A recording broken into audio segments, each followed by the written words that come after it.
Hello दोस्तों, कैसे हैं आप सब। तो हम लोग जो क्या कर रहे हैं कि अभी बिहार स्पेशल का एमसीक्यू लगा रहे हैं। ये जो एमसीक्यू है कहाँ से लिया जा रहा है, तो बीपीएससी का जितना तरह का क्या होता है कि एग्जाम होता है उसका सारा का क्या है कि पीवाईक्यू है। चाहे तो सीएससी का एग्जाम लेता है, पहले क्या करता था कि सीडीपीओ का अलग से लेता था।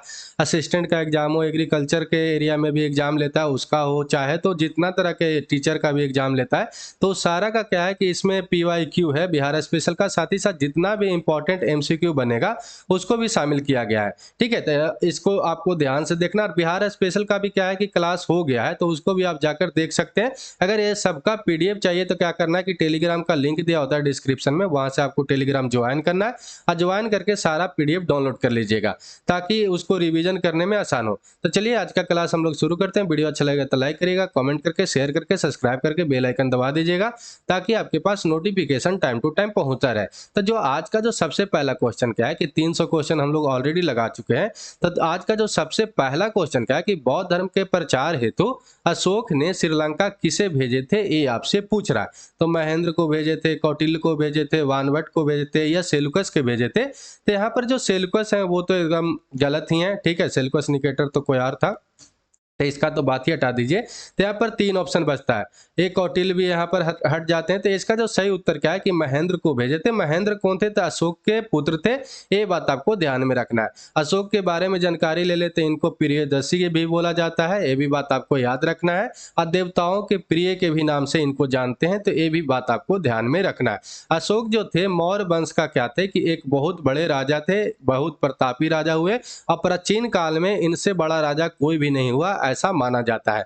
ठीक है, अशोक के बारे में देखें तो अशोक जो है मौर्य काल से रिलेट रखते थे, ये भी बात आपको याद रखना है। तो मौर्य वंश का अगर संस्थापक पूछ ले तो आपको याद रखना है कि चंद्रगुप्त मौर्य क्या थे कि इसका संस्थापक थे मौर्य वंश का। तो किसको खत्म करके, कौन वंश को खत्म करके ये स्थापना किए थे मौर्य वंश को, ये भी पूछ सकता है। तो नंद वंश को खत्म करके क्या किए थे कि मौर्य वंश के चंद्रगुप्त स्थापना किए थे। तो ये भी बात आपको ध्यान में रखना है। उस समय राजा कौन था नंद वंश का, ये भी पूछ सकता है। तो धनानंद उस समय राजा था, उसको उसी को मारकर मौर्य वंश का स्थापना किए थे।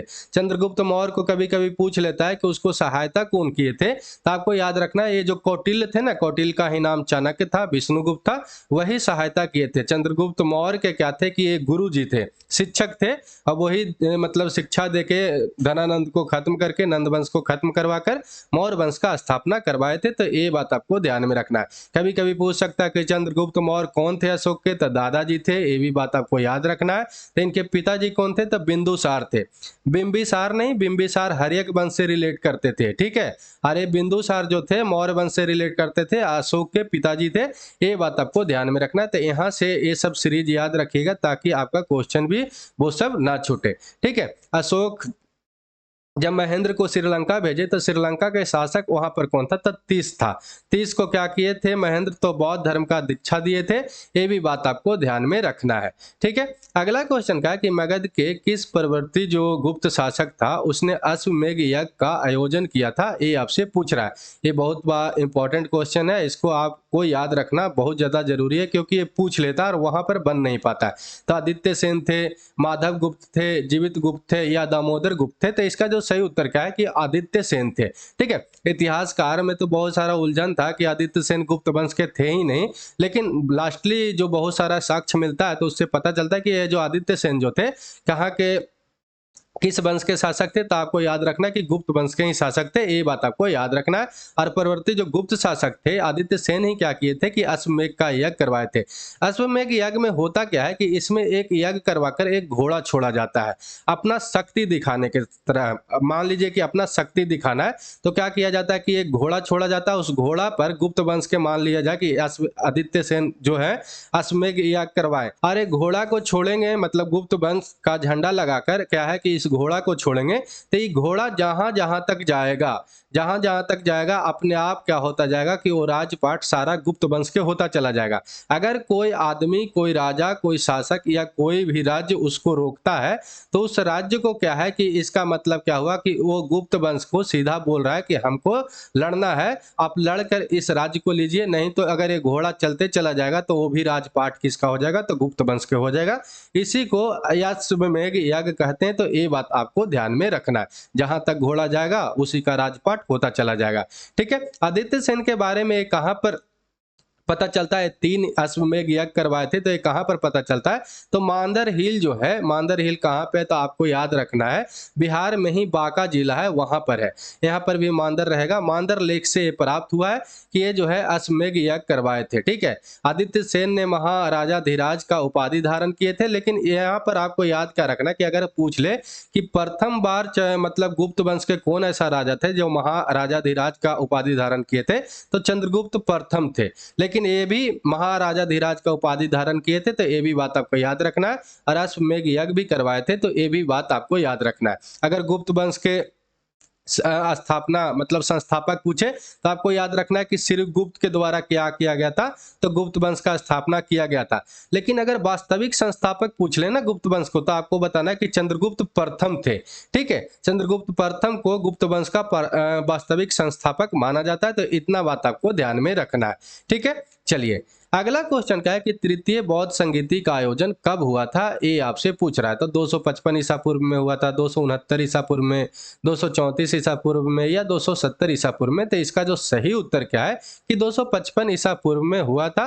ये कहाँ पे हुआ था? तो पाटलिपुत्र में हुआ था। और उस समय राजा कौन थे? तो अशोक थे। ये बात आपको ध्यान में रखना है। तृतीय बौद्ध संगीति कब हुआ था? तो आपको याद रखना कि 255 ईसा पूर्व में। कहाँ पे हुआ था? तो पाटलिपुत्र में। अशोक उस समय राजा थे। मोगलीपुत्र क्या थे? मोगलीपुत्र तीस को क्या थे? तो उस समय अध्यक्ष थे। तो ये बात आपको ध्यान में रखना है। 4 गो बौद्ध संगीति हुआ है, तो चारों के बारे में अगर जान जाते हैं तो आपका क्वेश्चन नहीं छूटता है। तो प्रथम बौद्ध संगीति कब हुआ था? तो आपको याद रखना है कि 483 ईसा पूर्व में राजगीर में हुआ था। और उस समय राजा कौन थे? तो अजातशत्रु थे। महाकश्यप उसका अध्यक्ष था। ये बात आपको ध्यान में रखना है। द्वितीय बौद्ध संगीति जो हुआ था 383 ईसा पूर्व में वैशाली में, काल अशोक उस समय राजा थे। सवा कामी उस समय अध्यक्ष थे। तीसरा वाला हम लोग देख ही लिए। चौथा बौद्ध संगीति जो हुआ था ईसा के प्रथम शताब्दी में कुंडलवन कश्मीर में हुआ था। ये बात आपको ध्यान में रखना है। और उस समय राजा कौन थे? तो कनिष्क थे। वसुमित्र उस संगीति का अध्यक्ष थे। और अश्वघोष क्या थे? तो उपाध्यक्ष थे। तो इतना आपको ध्यान में रखना है ताकि चारों बौद्ध संगीति से आपका क्वेश्चन ना छूटे, ठीक है। ये पीडीएफ डाल देंगे तो वहां से फिर आप रिवीजन कर लीजिएगा। अगला क्वेश्चन क्या है कि पाटलिपुत्र नगर की स्थापना कब हुआ था, ये आपसे पूछ रहा था। 455 ईसा पूर्व में, 555 ईसा पूर्व में, 355 ईसा पूर्व में, या 255 ईसा पूर्व में। तो इसका जो सही उत्तर क्या है कि 455 ईसा पूर्व में कराया गया था। तो ये बात आपको ध्यान में रखना है, ठीक है। 5वीं शताब्दी के ईसा पूर्व में क्या हुआ था कि अजातशत्रु के द्वारा इस नगर का स्थापना किया गया था, पाटलिपुत्र का। लेकिन आपको ध्यान रखना है कि आगे जब बात होता है तो उदयन के द्वारा राजधानी बनाया गया था राजगीर से पाटलिपुत्र मगध का। तो ये बात आपको ध्यान में रखना है।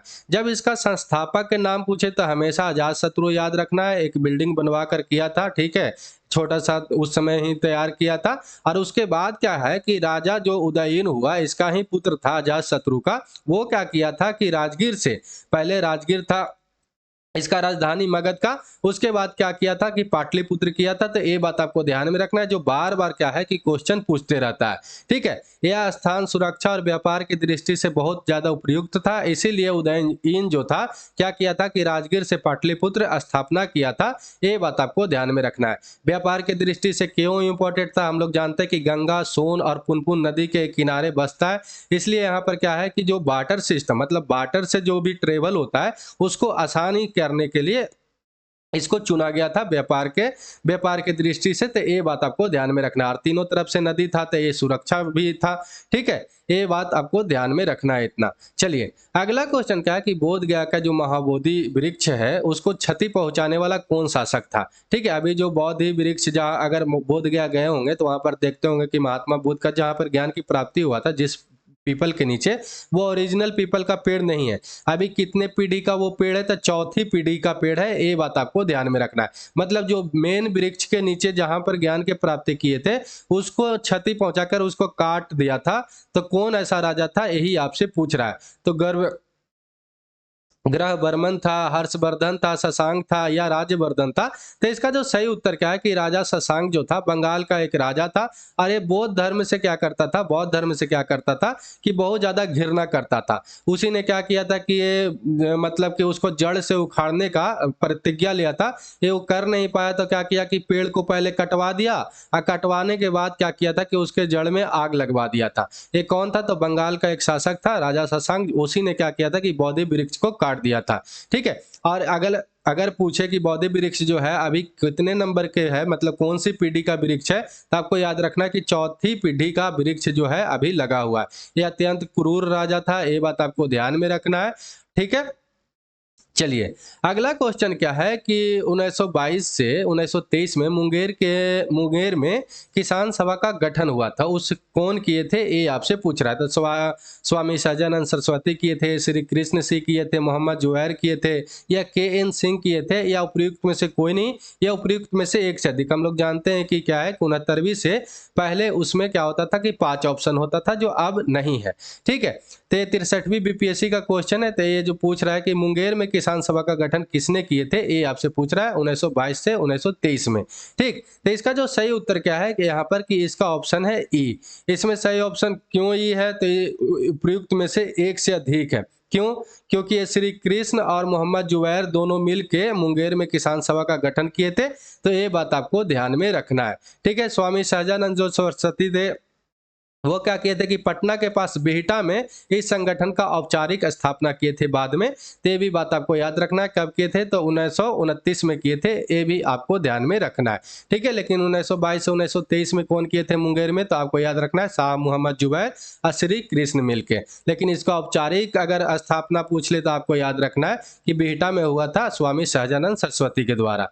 ठीक है, अगला क्वेश्चन क्या है कि 1835 में पहला जिला स्कूल कहाँ पे खोला गया था, ये CDPO में 2018 में पूछा गया था। ठीक है, तो इसका जो ऑप्शन है यहाँ पर आप देखिएगा तो मुजफ्फरपुर में, दरभंगा में, पटना में, रांची में, या उपयुक्त में से एक से अधिक, या उपयुक्त में से कोई नहीं। तो इसका जो सही उत्तर क्या है कि पटना में खोला गया था। ये बात आपको ध्यान में रखना है, पटना में 1835 ईस्वी में खोला गया था, और उसको जिला स्कूल के दर्जा देकर ये जो है यहाँ पर क्या किया जाता है कि ये कार्यक्रम शुरू किया जाता है।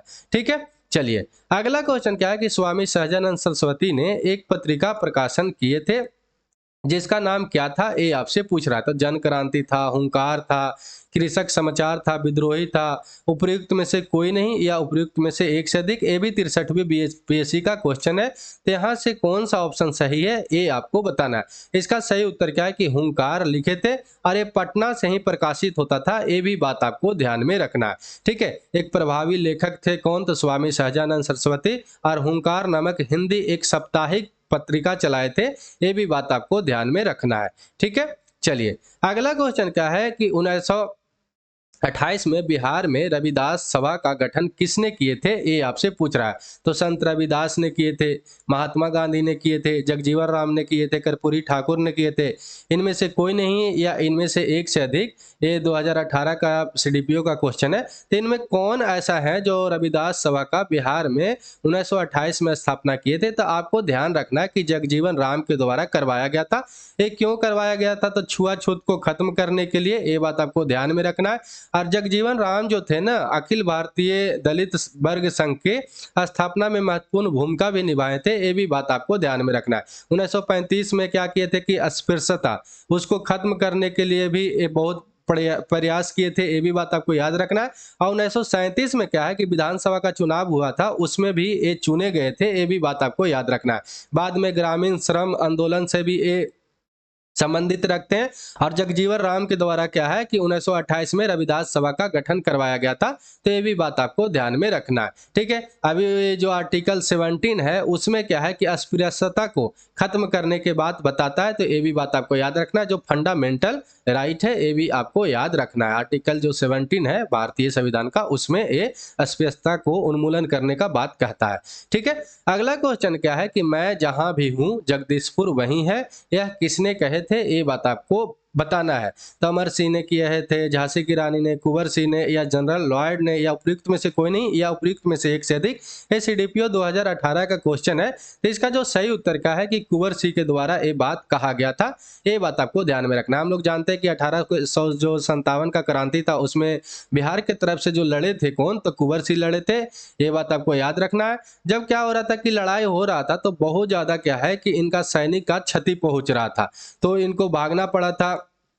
जगदीशपुर छोड़कर आगे निकल गए थे, तो ये बोले थे एक बात कि मैं जहाँ हूँ वहीं जगदीशपुर है, ऐसा टेंशन नहीं लेना है, मैं जहाँ हूँ वहीं जगदीशपुर है। बहुत क्या है कि ताकत से 80 वर्ष का उम्र माना जाता है, फिर भी ये क्या है कि बहुत सख्ती से लड़े थे, ये भी बात आपको ध्यान में रखना है। तो कुंवर सिंह थे, ये बात आपको ध्यान में रखना है। और हम लोग देख लेते हैं 1857 के विद्रोह से क्या है कि बहुत ज्यादा क्वेश्चन बनते रहता है।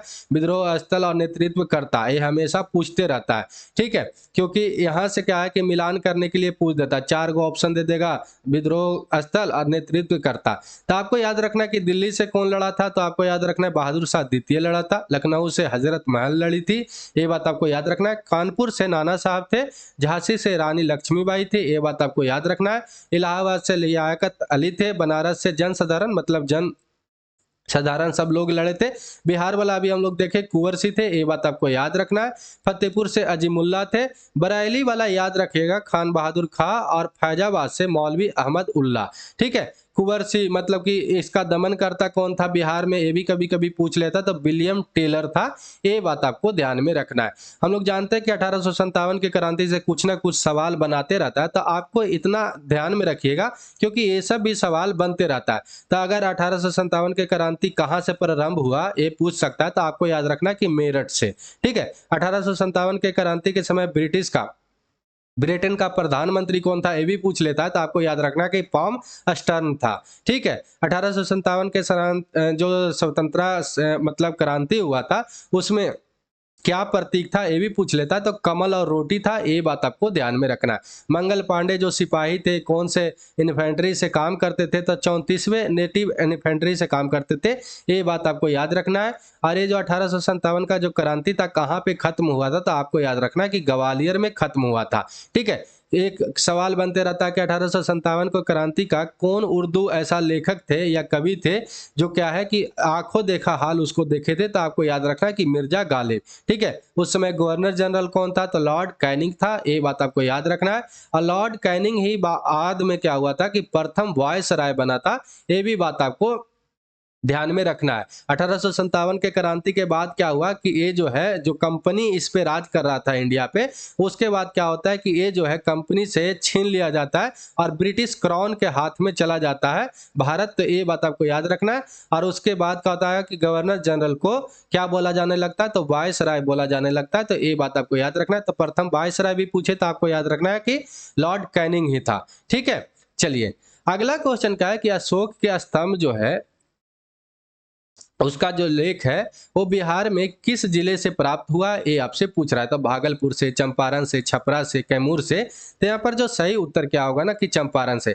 चंपारण पूर्वी चंपारण से भी प्राप्त हुआ और पश्चिमी चंपारण से भी प्राप्त हुआ, इसीलिए यहाँ पर चंपारण आंसर सही है। तो ये बात आपको ध्यान में रखना है। पूर्वी चंपारण के अरेराज जो लौरिया है और पश्चिमी चंपारण का जो अरेराज नंदनगढ़ है वहां से ये प्राप्त हुआ है, तो ये बात आपको ध्यान में रखना है, ठीक है। चलिए अगला क्वेश्चन क्या है कि 320 ईस्वी में महाराजा धीराज का उपाधि धारण कौन किए थे, ये आपसे पूछ रहा है। तो चंद्रगुप्त प्रथम के द्वारा किया गया था, समुद्रगुप्त के द्वारा किया गया था, स्कंदगुप्त के द्वारा किया गया था, या इनमें से कोई नहीं। तो इसका जो सही उत्तर क्या है कि चंद्रगुप्त प्रथम के द्वारा किया गया था, ये बात आपको ध्यान में रखना। और चंद्रगुप्त प्रथम ऐसा व्यक्ति थे, मतलब ऐसा राजा थे कि गुप्त वंश में प्रथम बार ऐसा राजा थे जो महाराजा धीराज का उपाधि धारण किए थे। ऐसे तो वो अभी हम लोग देखे थे कि आदित्य सेन भी किए थे, लेकिन ये प्रथम गुप्त शासक थे जो महाराजा धीराज के उपाधि धारण किए थे। कब किए थे, तो 320 ईस्वी में किए थे। अगर इनका पिता का नाम पूछे तो राजा घटोत्कच थे, ये बात आपको ध्यान में रखना है, ठीक है। अगर गुप्त वंश के संस्थापक के नाम पूछे तो आपको याद रखना है कि सिर्फ गुप्त थे, लेकिन वास्तविक संस्थापक जैसे ही लिख दे तो आपको याद रखना है कि चंद्रगुप्त प्रथम थे, ये बात आपको ध्यान में रखना है। स्कंदगुप्त ने क्या किए थे कि 466 ईस्वी में हुनों को पराजित किए थे, ये बार बार क्वेश्चन पूछते रहता। अरे स्कंदगुप्त जो थे क्या थे कि अंतिम प्रतापी सम्राट भी हुए गुप्त वंश का, ये भी बात आपको ध्यान में रखना है, ठीक है। कुमारगुप्त तृतीय जो थे इस वंश का अंतिम शासक थे, ये भी बात आपको ध्यान में रखना है। यहाँ पर देखिएगा तो समुद्रगुप्त को भारत का नेपोलियन कहा गया है। और विक्रमादित्य का उपाधि धारण किसको कौन धारण किए थे ये भी पूछ लेता है। तो चंद्रगुप्त द्वितीय जो थे क्या किए थे कि विक्रमादित्य का उपाधि धारण किए थे। तो ये बात आपको याद रखना है इतना, ठीक है। चलिए अगला क्वेश्चन क्या है कि किस गुप्त सम्राट ने दक्षिण भारत में सफल सैनिक अभियान किए थे, ये आपसे पूछ रहा है। तो चंद्रगुप्त प्रथम थे। चंद्रगुप्त जब लिखा रहा है तो चंद्रगुप्त प्रथम समझना है, ठीक है। समुद्रगुप्त थे, चंद्रगुप्त द्वितीय जिनको विक्रमादित्य भी बोला गया है, ठीक है। स्कंदगुप्त कौन ऐसा राजा थे जो दक्षिण भारत में सफल सैनिक अभियान किए थे गुप्त वंश का। तो इसका जो सही उत्तर क्या है कि जो भारत का नेपोलियन कहे जाते हैं समुद्रगुप्त, उन्हीं वही क्या किए थे कि दक्षिण भारत में सफल सैनिक अभियान किए थे। उस समय उधर का राजा कौन था दक्षिण भारत का, तो आपको याद रखना कि पुलकेशिन द्वितीय था। उसको हराकर अपना जो है गुप्त वंश का सम्राट का मतलब साम्राज्य को स्थापना किए थे। ये बात आपको याद रखना। पुलकेशिन द्वितीय था, दुर्गेश जैसा शासक को हराकर क्या किए थे कि संपूर्ण दक्षिण भारत को अपने नियंत्रण में ले लिए थे और गुप्त वंश के नियंत्रण में चला गया था। तो ये बात आपको ध्यान में रखना। और ये जो है अपना शक्ति को क्या किए थे कि विस्तार किए थे, सुदृढ़ीकरण किए थे। तो ये भी आपको ध्यान में रखना है, ठीक है। चलिए अगला क्वेश्चन क्या है कि बिहार में कौन ऐसा जिला है जहां पर सबसे कम बारिश होता है, ये आपसे पूछ रहा है। तो शिवहर है, औरंगाबाद है, किशनगंज है, कैमूर है। कौन ऐसा जिला है जहां पे सबसे कम बारिश होता है, सबसे ज्यादा नहीं, सबसे कम के बारे में तो आपको याद रखना कि औरंगाबाद में होता है। ये बात आपको ध्यान में रखना है। औरंगाबाद यहाँ पर है, औरंगाबाद गया ये सब में क्या होता है कि सबसे कम बारिश होता है। लेकिन सबसे कम बारिश कहाँ पे आपको टिक करना है, तो औरंगाबाद में। सबसे ज्यादा अगर बारिश पूछे तो आपको याद रखना है कि किशनगंज में होता है, 212 सेंटीमीटर से भी ज्यादा बारिश हो जाता है। ये बात आपको ध्यान में रखना है, ठीक है। आपसे पूछते रहता है कि तराई वाला क्षेत्र कौन सा है, तो ये सब जो क्षेत्र है ना तराई का क्षेत्र है, ये भी बात आपको ध्यान में रखना है। यहीं पर क्या होता है कि बिहार में ज्यादा बारिश होता है, ठीक है। चलिए अगला क्वेश्चन क्या है कि बिहार से प्राप्त होने वाले अशोक स्तंभ नहीं है। कौन ऐसा जगह है जहां से अशोक का स्तंभ का प्राप्त नहीं हुआ है, ये आपसे पूछ रहा है। तो लौरिया अरेराज ये तो हम लोग देखे थे, लौरिया नंदनगढ़ के बारे में भी बता दिए थे, मतलब ये दोनों तो है, ठीक है। रुमिनी देई है, रुमिन देई है या रामपुरवा है। तो इसका जो सही उत्तर क्या है कि रुमिन देई से प्राप्त नहीं हुआ है। तो ये बात आपको ध्यान में रखना है। अशोक स्तंभ बिहार में जो है 3 जगह से प्राप्त हुआ है। लौरिया अरेराज से हुआ है, लौरिया नंदनगढ़ से हुआ है और रामपुरवा से हुआ है। रुमिन देई से नहीं हुआ है। तो ये बात आपको ध्यान में रखना है, ठीक है। चलिए अगला क्वेश्चन क्या है कि बिहार का सबसे कम जनसंख्या घनत्व वाला जिला कौन सा है, ये आपसे पूछ रहा है। तो कैमूर है, नालंदा है, सहरसा है, पूर्णिया है। तो इसका जो सही उत्तर क्या है कि कैमूर है, ठीक है। सब अगर आपसे पूछे कि जनसंख्या घनत्व का मतलब क्या होता है, तो आपको याद रखना है कि कोई भी क्षेत्रफल है, मान लेते हैं कि 1 वर्ग किलोमीटर में क्या है कि ये फैला हुआ है, उस क्षेत्रफल में एवरेज कितना लोग रहते हैं, उसी को हम लोग क्या बोलते हैं कि जनसंख्या घनत्व बोलते हैं, पॉपुलेशन डेंसिटी बोलते हैं। तो ये बात आपको याद रखना है। जैसे कि बिहार में ना सबसे ज्यादा जनसंख्या डेंसिटी है, मतलब कि जनसंख्या घनत्व है, तो वो कैसे मापा जाता है। तो यहाँ पर क्या है कि एरिया छोटा पड़ गया और लोग ज्यादा रहने लगे, इसीलिए जनसंख्या घनत्व यहाँ पर बिहार में ज्यादा है, ठीक है। पूछ लेता है कि बिहार में जनसंख्या घनत्व कितना है, तो 1106 है। ये बात आपको ध्यान में रखना है। अब बिहार में किस जिला में सबसे कम जनसंख्या घनत्व है, तो कैमूर में है। और सबसे ज्यादा जनसंख्या घनत्व कौन सा है, तो आपको याद रखना है कि शिवहर में है। ये भी बात आपको ध्यान में रखना है। कैमूर में जो है मात्र 1 वर्ग किलोमीटर में 488 लोग ही रहते हैं, ठीक है। सबसे ज्यादा जो है यहाँ पर एक गलत लिखा हुआ है, शिवहर है, ठीक है। शिवहर में कितना है, तो 1822 है। ये बात आपको ध्यान में रखना है, ठीक। और बिहार में सर्वाधिक लिंगानुपात वाला जिला कौन सा है, तो गोपालगंज है। ये बात आपको याद रखना है। लिंगानुपात का मतलब क्या होता है कि कितने मेल पर कितने फीमेल है, मतलब 1000 मेल पे कितने फीमेल की संख्या है, उसी को हम लोग लिंगानुपात बोलते हैं। तो गोपालगंज में 1000 मेल पे कितने फीमेल है, तो आपको याद रखना है कि 1021 है। ये भी आपका यहाँ पर गलत टाइप है, 1021 है। ये बात आपको ध्यान में रखना है। जब करेंगे ना तो उसको सही करके दे देंगे। यहाँ पर भी ये भी गलत लिखा हुआ है, पटना जिला नहीं है, शिवहर है, ठीक है।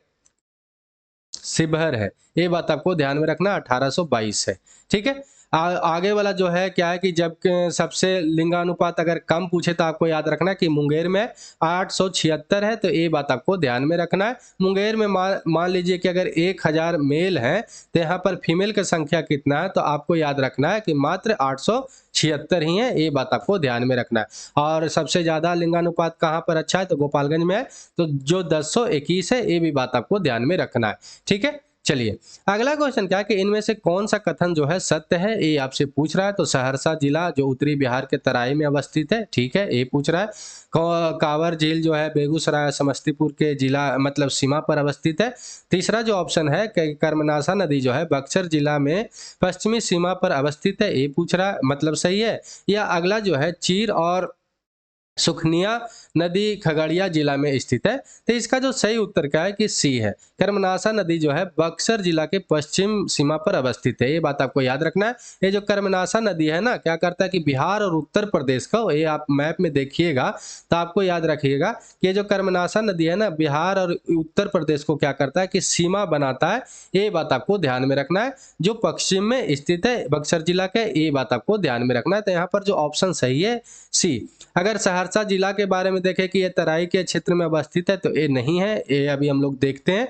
और चीर और सुखनिया जो नदी है ये खगड़िया में न है, भागलपुर में है, ये बात आपको याद रखना है, भागलपुर में है, ये बात आपको यहाँ से ध्यान में रखना है, भागलपुर में। ठीक है, ये बेगूसराय में कांवर लेक है, ये बात आपको याद रखना है। बिहार में इकलौता रामसर साइट है, ये भी बात आपको याद रखना है। तो ये कहाँ पे है, तो बेगूसराय में, समस्तीपुर का यहाँ से कोई भी रिलेशन नहीं है, तो इतना आपको ध्यान में रखना है। यहाँ पर ऑप्शन सी सही है, ये भी बात आपको ध्यान में रखना है। अगर तराई के क्षेत्र पूछ ले तो सहरसा जो है तराई के क्षेत्र नहीं है, अभी बताए थे कि ए वाला क्षेत्र है। तो कौन कौन सा क्षेत्र आता है, जो नेपाल से बाउंड्री शेयर करता है ना, जितना भी जिला वही आता है तराई के क्षेत्र में। तो आपको याद रखना कि 7 जिला जो है नेपाल से बाउंड्री शेयर करता है, जो एक इंटरनेशनल बाउंड्री शेयर करता है बिहार, वो जो है 7 जिला है। तो 7 जिला कौन कौन जो है बाउंड्री शेयर करता है नेपाल से, तो आपको याद रखना कि पश्चिमी चंपारण है, पूर्वी चंपारण है, सीतामढ़ी है, मधुबनी है, सुपौल है, अररिया है, किशनगंज है। सहरसा इसमें कोई भी रिलेशन नहीं रखता।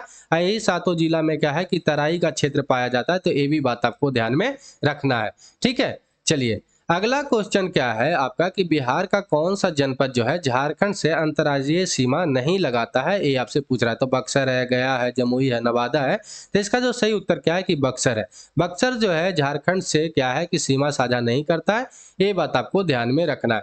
यहाँ पर देखिएगा तो ये जो बक्सर है क्या है कि बिहार मतलब झारखंड से सीमा साझा नहीं करता है। तो आपको याद रखना है कि झारखंड से कौन कौन सा जिला जो है मतलब सीमा साझा करता है। तो आपको याद रखना है कि ये जो है रोहतास है। आपको ये भी याद रखना है कि भभुआ जो मतलब कैमूर जो है वो नहीं शेयर करता है, ये बात आपको ध्यान में रखना है, ये नहीं करता है कैमूर। ठीक है, तो रोहतास है, औरंगाबाद है, गया है, नवादा है, जमुई है, ठीक है, आपका बांका है, भागलपुर है और कटिहार है। 8 जिला जो है क्या करता है कि बाउंड्री शेयर करता है, और 8 ही जिला क्या है कि उत्तर प्रदेश से भी बाउंड्री शेयर करता है। उत्तर प्रदेश से कौन कौन बाउंड्री शेयर करता है, तो आपको याद रखना कि यहाँ से थोड़ा सा रोहतास करता है, ठीक है, कैमूर करता है, बक्सर करता है, भोजपुर करता है, जिसको आरा भी हम लोग नाम से जानते हैं, ठीक है, आपको याद रखना कि छपरा करता है, सिवान करता है, गोपालगंज करता है, और साथ ही साथ कौन करता है, तो आपको वेस्ट चंपारण करता है, पश्चिमी चंपारण करता है, ये बात आपको ध्यान में रखना है। उत्तर प्रदेश से भी 8 ही बाउंड्री टच करता है, 8 जिला, और झारखंड से भी 8 ही जिला बाउंड्री टच करता है, तो ये भी बात आपको याद रखना है। ये क्वेश्चन पूछा हुआ है कि बिहार का जिला जो है अधिकतम बाउंड्री शेयर करता है किससे, उत्तर प्रदेश से, झारखंड से, या इनमें से एक से अधिक, या इनमें से कोई नहीं। तो उसका वहां पर सही उत्तर क्या हो जाता था, इनमें से एक से अधिक, क्योंकि दोनों से 8-8 शेयर करता है। एक से कम एक से ज्यादा करता तो क्या होता कि एक ऑप्शन सही हो जाता, लेकिन यहाँ पर क्या है कि इनमें से एक से अधिक, क्योंकि दोनों से 8-8 करता है।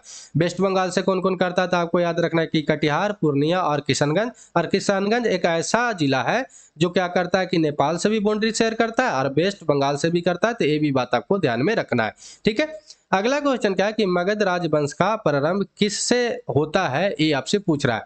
तो बृहदर्थ से, जरासंध से, बिंबिसार से, या अजातशत्रु से। तो इसका जो सही उत्तर क्या है कि आपका बृहदर्थ से। बृहदर्थ अशोक मौर्य वंश वाला नहीं। ये बृहदर्थ कौन था, तो आपको याद रखना कि जरासंध का पिताजी थे। ये बात आपको याद रखना है। जरासंध के पिताजी जो थे क्या किए थे कि बृहदर्थ वंश का स्थापना किए थे, बृहदर्थ ने ही। ठीक है, ये बात आपको याद रखना है। लेकिन अगर वास्तविक संस्थापक पूछ ले मगध का, तो आपको याद रखना है कि बिंबिसार थे। और बिंबिसार ने ही क्या किए थे कि राजगीर में क्या किए थे, राजगीर में क्या किए थे, तो आपको राजधानी बनाए थे मगध का। और बिंबिसार को वास्तविक संस्थापक माना जाता है। बिंबिसार हर एक वंश से रिलेट करते थे, तो ये बात आपको ध्यान में रखना।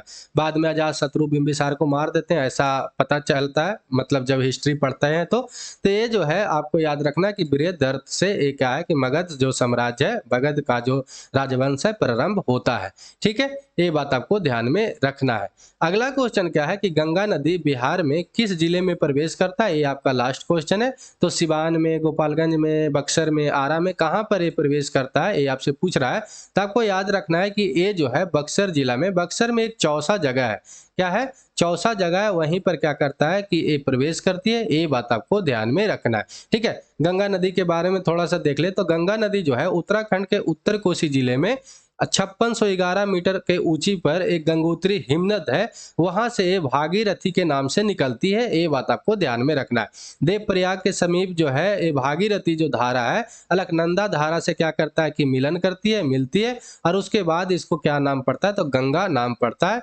ये बात आपको ध्यान में रखना है। एक क्वेश्चन हमेशा बनाते रहता है कि जो गंगा नदी है बिहार के कितने जिला से होकर गुजरी है, ये भी बीपीएससी में पूछा था।